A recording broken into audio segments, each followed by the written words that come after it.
Alright fellas, Tszyu is back this weekend, in a fight where his career and future is on the line. Coming off 2 back-to-back losses, he finds himself back on Australian soil to try and salvage his career and prove he has a place among the elite. He finds himself in the ring against Joey Spencer, a 19-1 American talent. It's a fight which may have gone under the radar for you, but one that definitely shouldn't be missed. So I want to break down everything you need to know about this fight and talk about truly how much is on the line. Just quickly, if it's your first time here, my name's Cloister and I make boxing videos to help keep you informed, so make sure to subscribe and I'll keep you in the loop. Now, Tszyu, as I said before, finds himself in a pretty difficult situation. Coming off back-to-back world title losses against not the biggest names has put a real stop to the hype train and relegated him from the elite in the division to just another challenger. Tszyu his whole career has been trying to prove that he's elite, trying to prove he's just not another case of nepotism and that he has the skill to go with his last name. Of course, he has had a way easier path to the top because of his last name, but over time he did prove he had the skills to compete amongst the elite. Yet let's be honest, a lot of the bouts in which he proved himself was on his own turf against fighters who were past it or not the highest quality of opponent. Like if I asked you who Tszyu's best win is against, who are you gonna say? A washed Tony Harrison or Jeff Horn maybe? He did try to hunt down Charlo, yet unfortunately it was just at the wrong time and this never ended up happening, which resulted in him trying to fight Thurman, which turned to Fundora, which turned to a nightmare. Where of course that cut would happen and his team would be horrifically underprepared and couldn't stop the cut, and he ended up losing this bout by decision. But because of the cut, everyone wrote off this fight as not really a loss, and his team especially thought that. They then scheduled his next fight to go straight back in the ring against Murtazalia for his world title, in a fight which Tim and his camp clearly thought that they would walk straight through.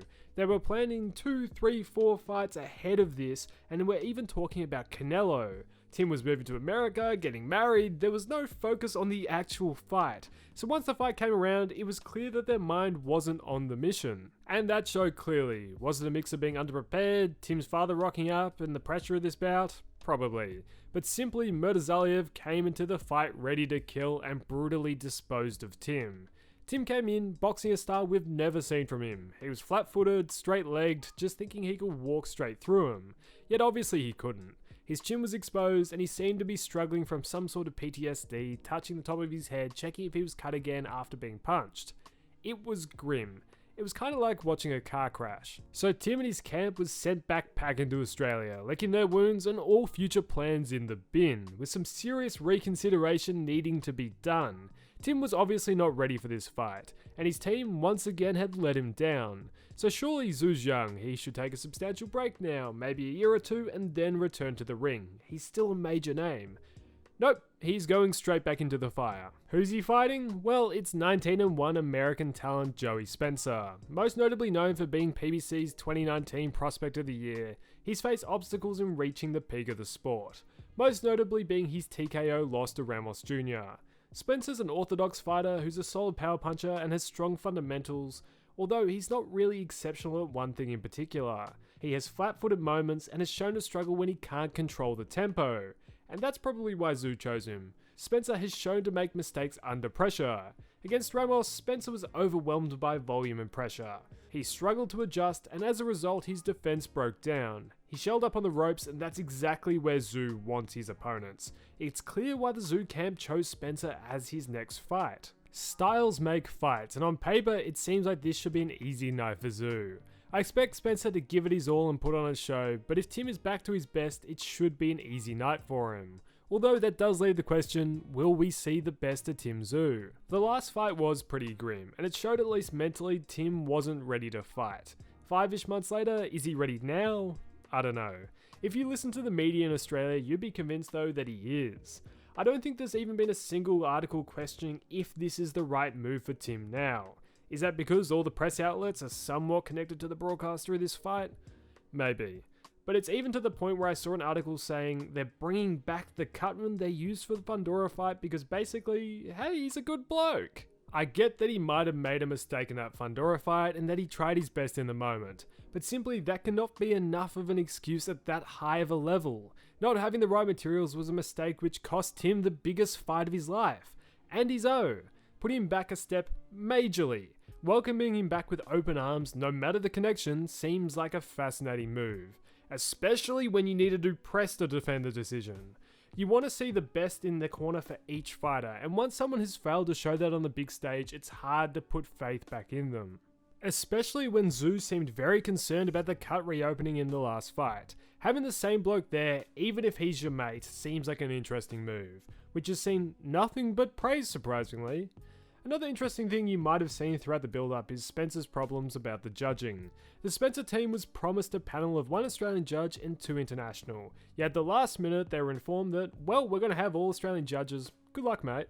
In which the Spencer team, of course, threatened to pull out, and this had to be resolved at the last minute, in which the headlines didn't seem to be in favour of at all. I don't know about you, but I don't know why anyone would be against having fair and neutral judges, and for an elite fight like this, it's a necessity. For Spencer to be called a sook for wanting fair and unbiased judges in the headlines is just a bit off. In Australia, there's always talk of tall poppy syndrome, but in this case, I think it's kind of the opposite. It seems like no one's really criticising Tszyu, and there's basically been no criticism of his team.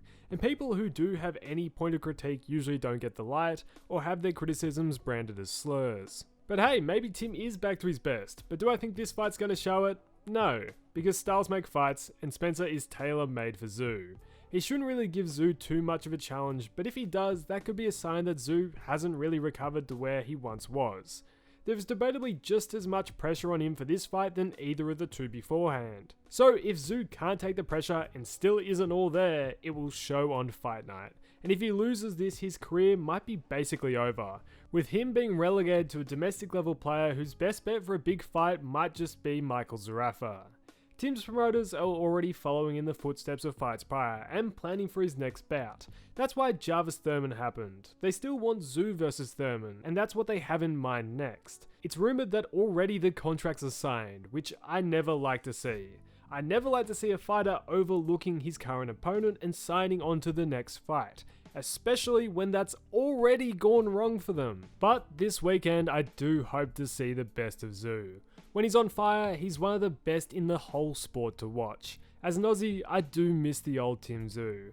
But at the same time, I just wish they did more to onboard some of the critiques and actively resolve problems, instead of digging in their heels and insisting everything will be fine. Now let me know what you think. What do you think of Tim Tszyu, and what do you think will happen this weekend? I want to hear all your thoughts down below.